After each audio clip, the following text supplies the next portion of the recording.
The sun blazed that summer, unleashing waves of heat as if it were determined to make my life unbearable. Each morning, I would rise to find my skin already clammy, the atmosphere in my suburban home heavy with a stillness that feels almost suffocating.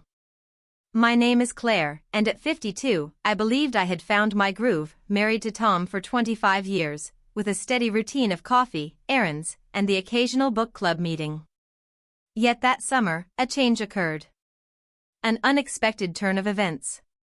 It ignited a thrill within me that I hadn't experienced in years. My backyard served as a refuge. Hidden away by a tall wooden barrier, it was the sole refuge from the drudgery of everyday life. I would don my bikini, indeed, a bikini, because why not embrace the moment, and recline on the lounge chair by the pool, allowing the sun to embrace every part of my skin. It wasn't a matter of pride, it was about experiencing vitality. The embrace of warmth, the quietude, the shimmering water that seemed to share its secrets, it was my subtle defiance against the mundane. Tom dedicated himself to his job, while the children had moved on, forging their own paths in the world. It was simply me, the sun, and the serene murmur of my reflections. That's where it all started. That's when he entered the scene. Ethan was his name, the gardener we had brought on a few months ago. Young, perhaps in their late 20s or early 30s, sun-kissed, with arms that seemed capable of hoisting a tree trunk effortlessly. He was the sort of person who blended into the background, courteous and professional, often seen in his worn green cap, meticulously trimming hedges or carrying bags of mulch.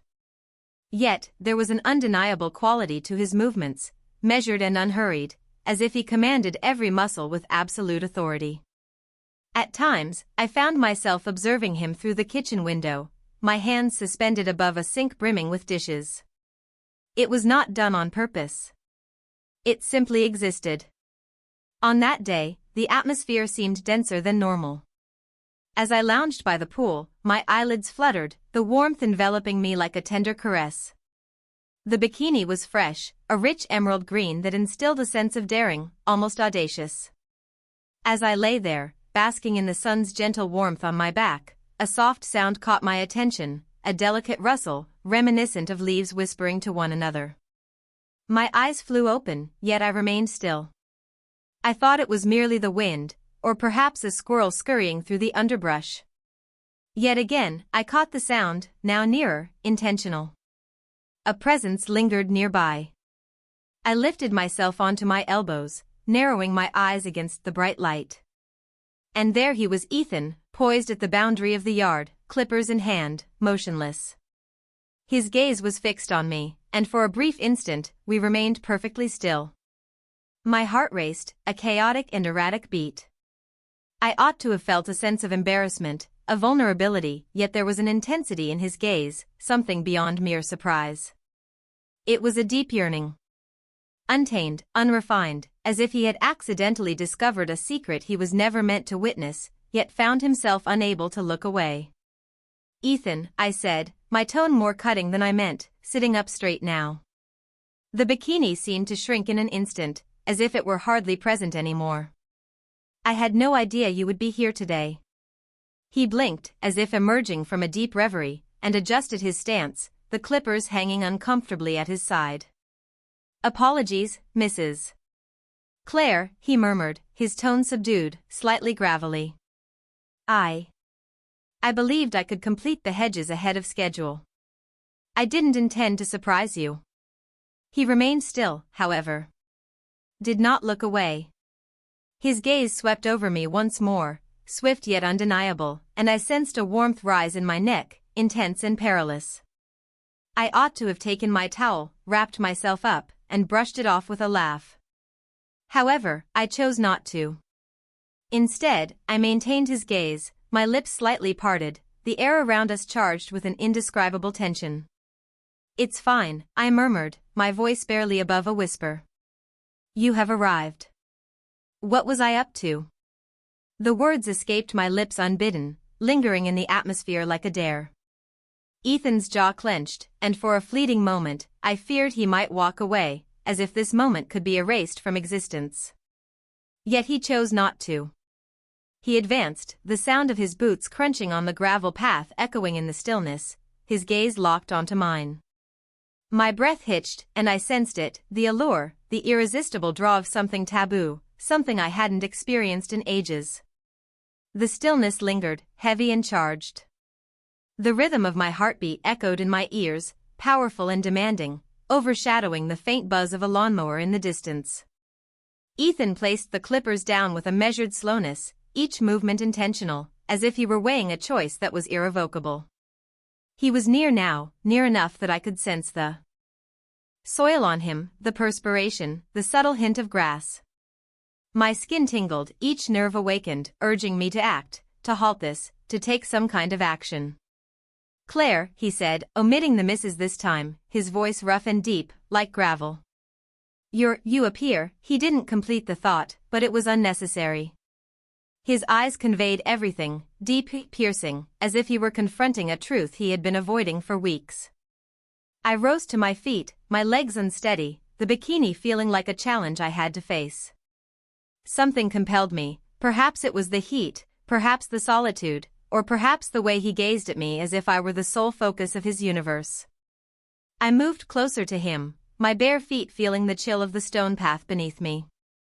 We stood mere inches apart, the air around us thick and electric, reminiscent of the tense pause just before a storm unleashes its fury. "Ethan," I murmured, my voice a soft hush, "you shouldn't be here." Yet, as the words left my lips, my hand instinctively reached out, lightly touching his arm, my fingers skimming over the warm, firm skin. His breath caught, and I sensed it, the change, the boundary we were on the verge of crossing. His hand shifted, hesitantly at first, then with more confidence, settling on my waist, his fingers igniting a warmth against my skin. It unfolded in an instant.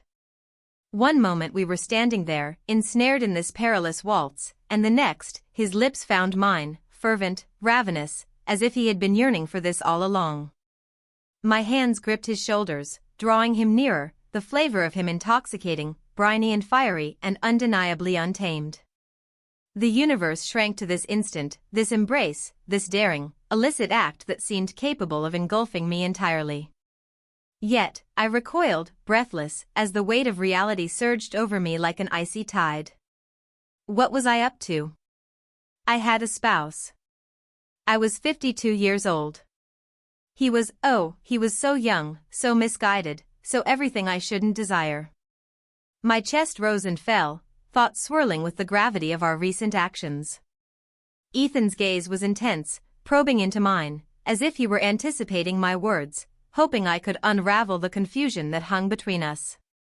"Claire," he began, his voice heavy with an emotion I couldn't fully decipher, was it regret, desire, or perhaps fear? "I never intended." "Stop," I interrupted, my voice quivering. "Silence is golden."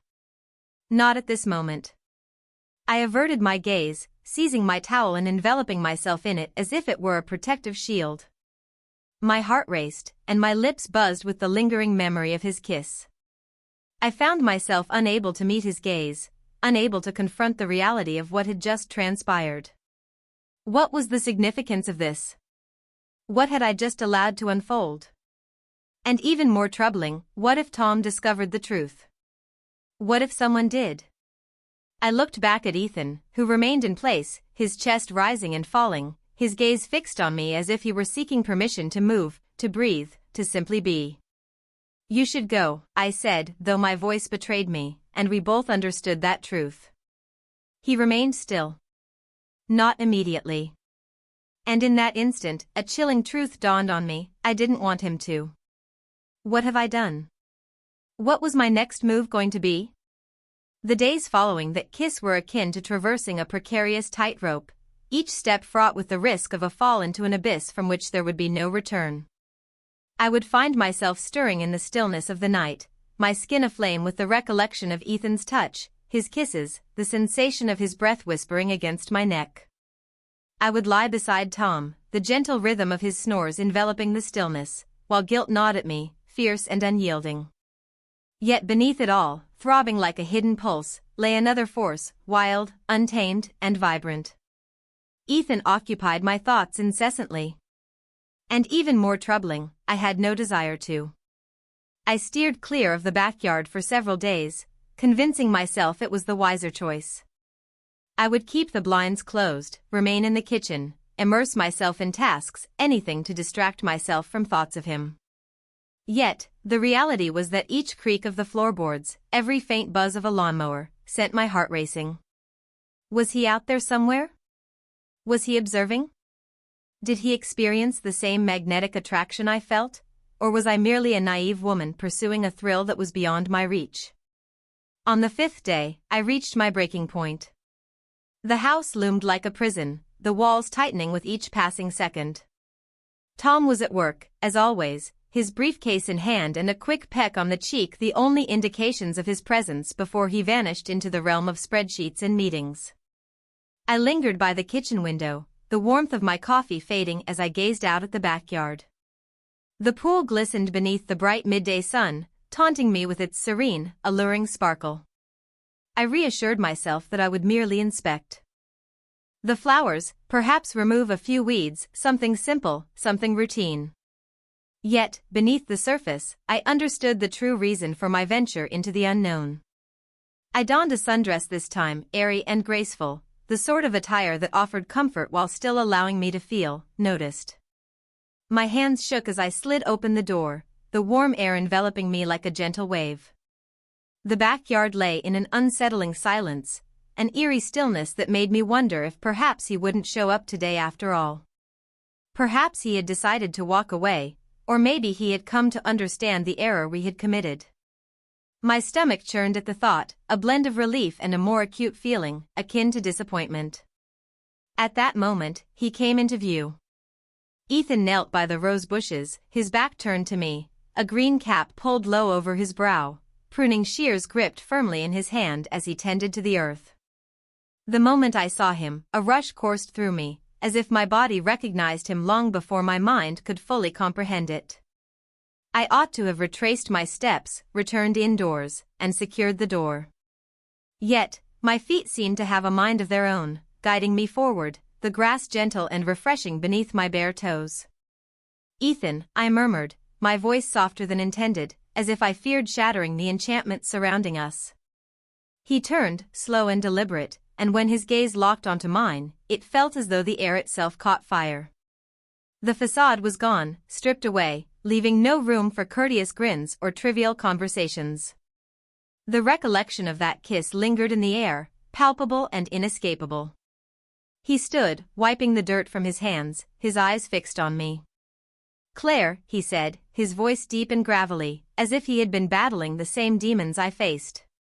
"I didn't know if you'd return," I admitted, the words escaping me before I could hold them back.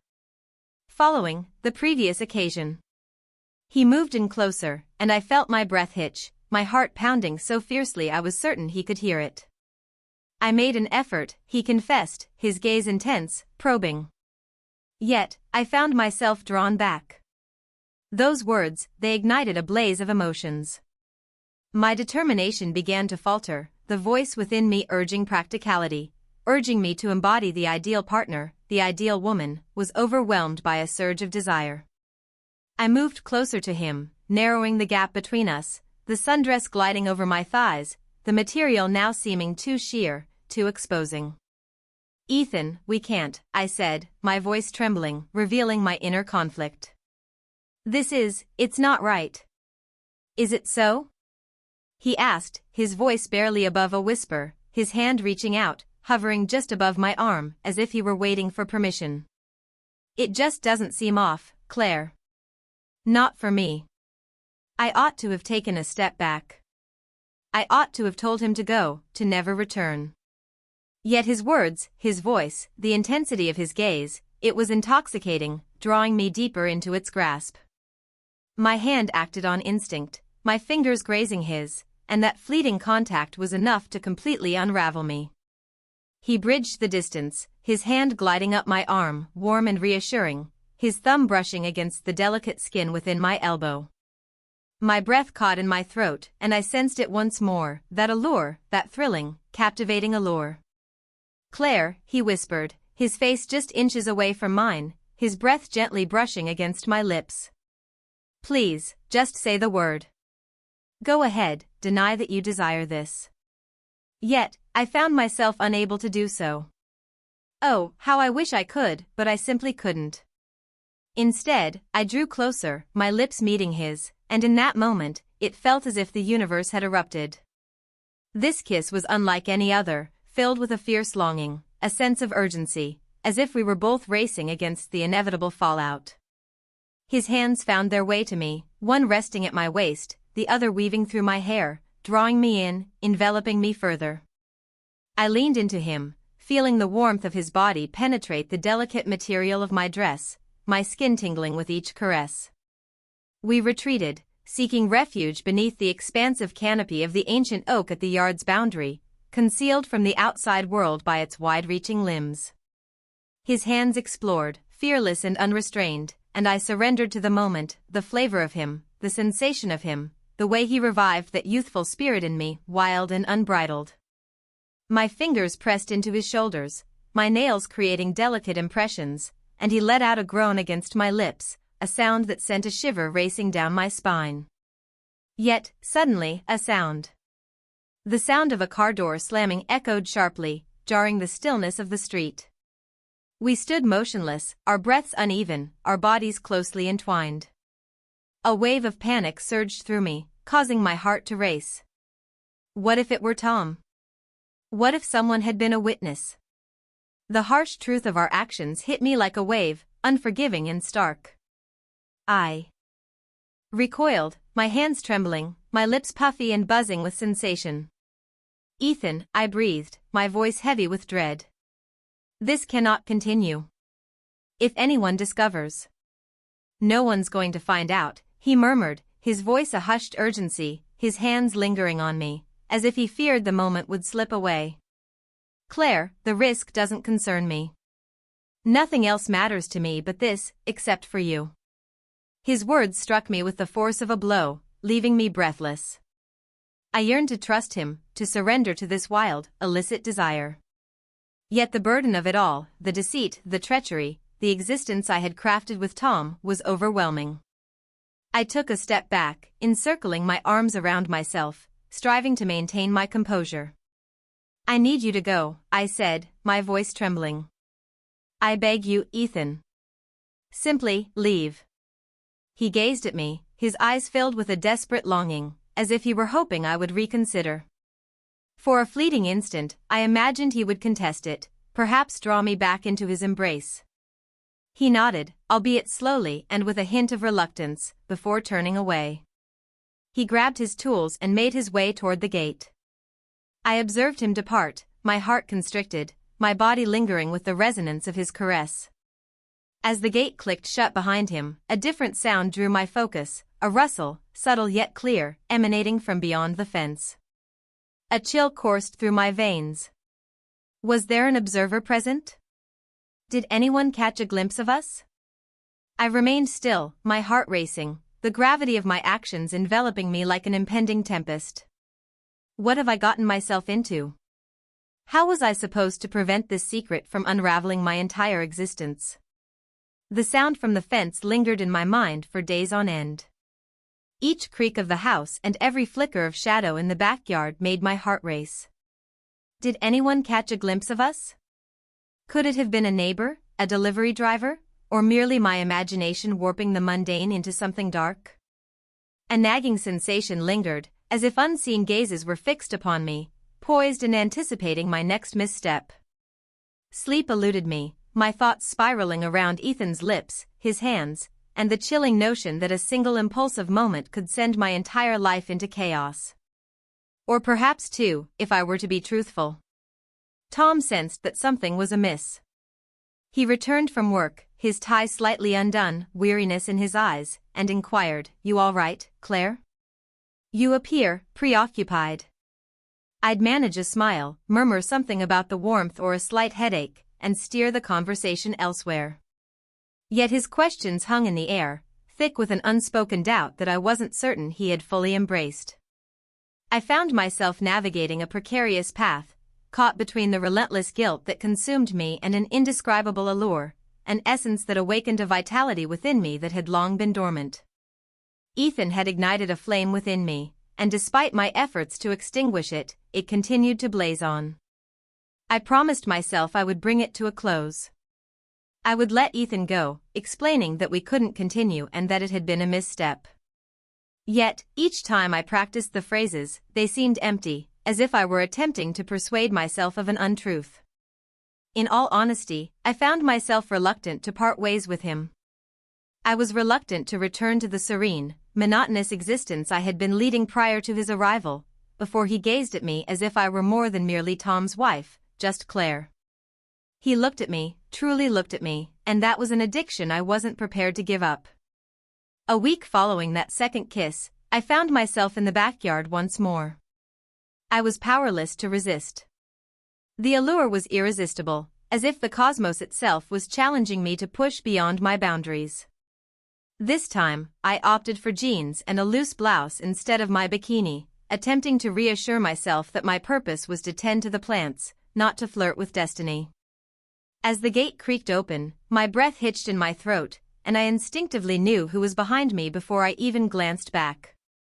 Ethan stood there, his cap pulled low, his gaze fixed on me with an intensity that sent shivers down my spine. "Claire," he murmured, his voice deep and husky. "I had my doubts about whether you would want me again." I gulped, my throat parched. "I don't," I lied, yet my voice quivered, revealing the true depth of my longing. "This must come to an end, Ethan. It poses too much risk."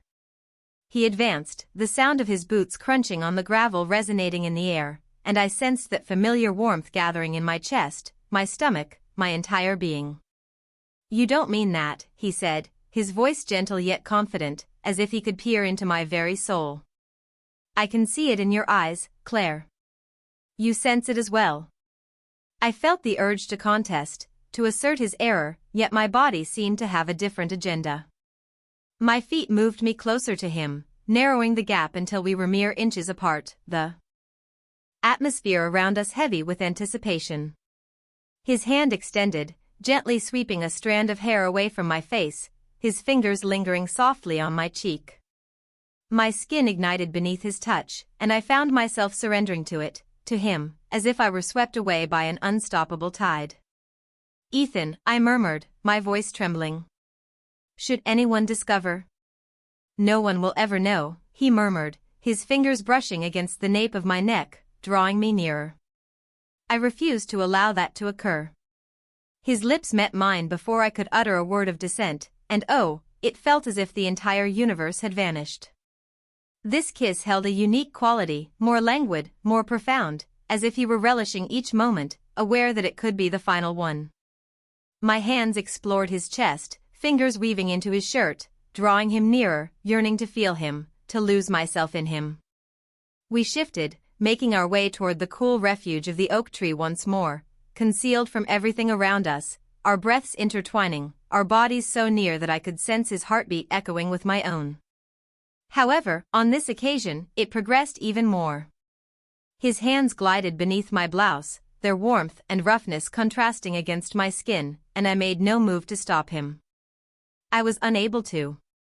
My fingers clumsily navigated the buttons of his shirt, my nails brushing against his chest, and he emitted a deep groan that sent a thrill coursing through me. It was wild, perilous, misguided, but it felt so exhilarating, so vibrant, as if I were emerging from a prolonged, dull slumber. And then it unfolded. "Claire?" Tom's voice sliced through the fog with precision. I stood still, my veins coursing with cold dread.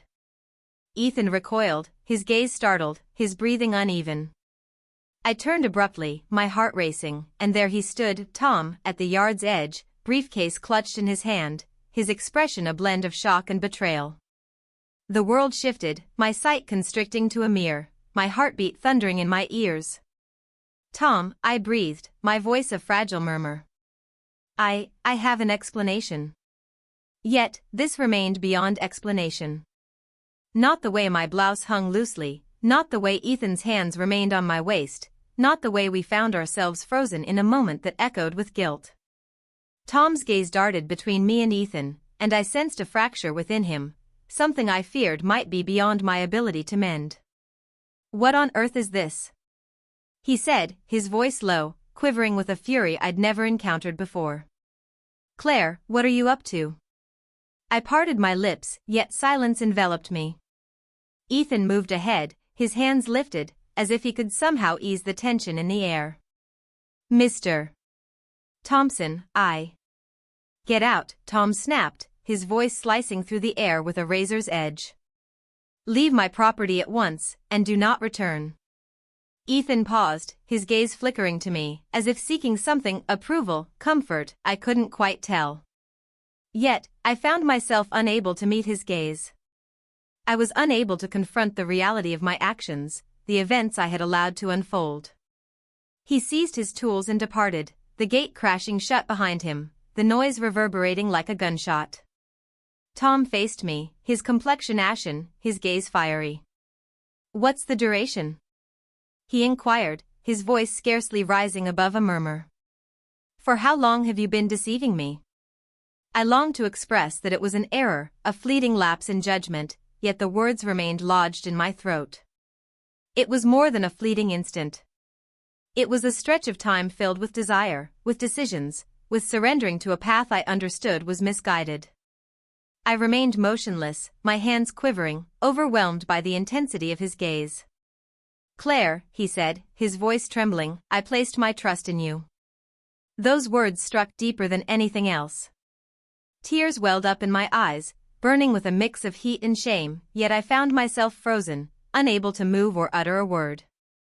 Tom shook his head, as if I were a stranger to him now, and turned back toward the house, his shoulders drooping, his steps weighed down. I found myself in the backyard, solitude enveloping me as the sun blazed overhead, the pool glistening with an unsettling tranquility that seemed to taunt my very existence. All that I had constructed, my relationship, my existence, was on the brink of disintegration, and the sole responsibility lay with me. I had pursued excitement, a glimmer of hope, and now I found myself surrounded by remnants. Yet, as the guilt enveloped me, a tiny, deceitful part of my mind questioned whether Ethan might return. If I were to encounter him once more, should I allow myself to plunge once more, fully aware of the price it demands? The backyard lay in silence, an unsettling stillness enveloping me as I grappled with the burden of my decisions and the unanswerable question that lingered, what comes next?